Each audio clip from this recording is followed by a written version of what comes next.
ముందుగా మేషరాశి గురించి తెలుసుకుందాం.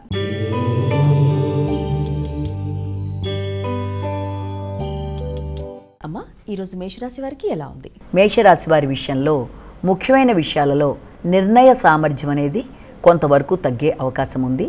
తీసుకున్న నిర్ణయాలని 1-10 సార్లు మళ్ళీ ఆలోచిస్తూ దానిలో గతంలో తీసుకున్న నిర్ణయం ఏంటి, ఇప్పుడు తీసుకుంటున్న నిర్ణయాలు జరుగుతున్నది ఏంటని ప్రతి విషయాన్ని 1-10 సార్లు తరచి ఆలోచిస్తూ ముందుకు వెళ్ళే అవకాశం కనబడుతుంది.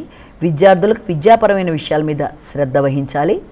అలాగే విద్యలో ముందుకు వెళ్ళడానికి అనుకూలంగా వీలెంతవరకు హయగ్రీవాయన మహామంత్రాన్ని చదవాలి. జ్ఞాపక శక్తిని పెంపొందించుకునే విధంగా కృషి చేయాలి. విద్యాపరమైన విషయాల మీద ఆటంకాలు కలగకుండా, విద్యలో అనవసరమైన అవరోధాలు కలగకుండా సరియైన ప్రణాళికాపరంగా ముందుకు వెళ్ళడానికి ప్రయత్నాలు చేయాలి. తదుపరి రాశి వృషభ రాశి.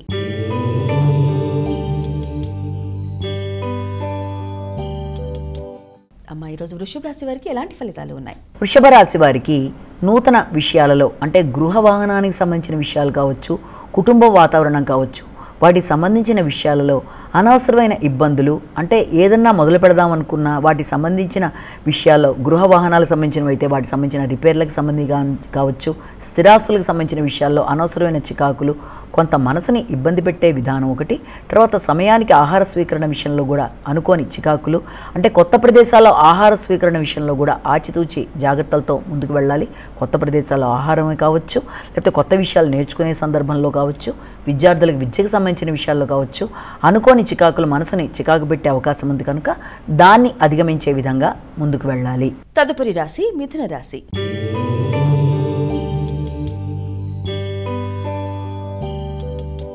అమ్మా, ఈరోజు మిథున రాశి వారికి ఎలా ఉంది? ప్రయాణాలలో చికాకుల్ని అధిగమించాలి. కొత్త పరిచయాలలో తగిన విధంగా జాగ్రత్తలతో ముందుకు వెళ్ళాలి. నిర్ణయ సామర్థ్యం కొంతవరకు తగ్గే అవకాశం ఉంది.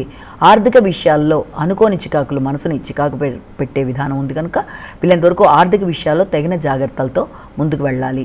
అలాగే మీ యొక్క ముఖ్యులైన మీ యొక్క ఆత్మీయ సోదరులు కానీ స్నేహితులతో కానీ అనవసరమైన వాగ్వాదాలకు దూరంగా ఉండాలి.